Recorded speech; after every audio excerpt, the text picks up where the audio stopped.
الرحمن الرحيم وإذ صرفنا إليك نفرا من الجن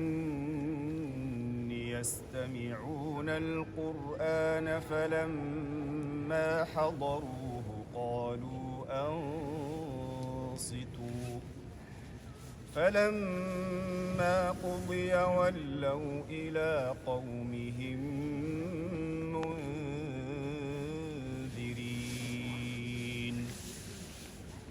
قالوا يا قومنا إنا سمعنا كتابا أنزل من بعد موسى مصدقا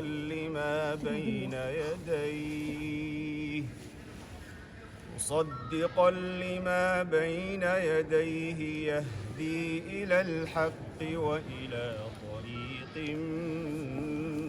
مستقيم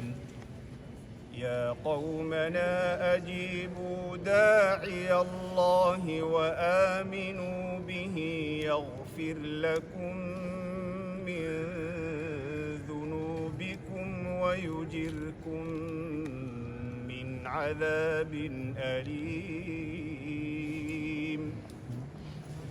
ومن لا يجب داعي الله فليس بمعجز في الأرض وليس له من دونه أولياء أولئك في ضلال مبين أولم يروا أن الله الذي خلق السماوات والأرض ولم يعي بخلقهن بقادر على أن يحيي الموتى بلى إنه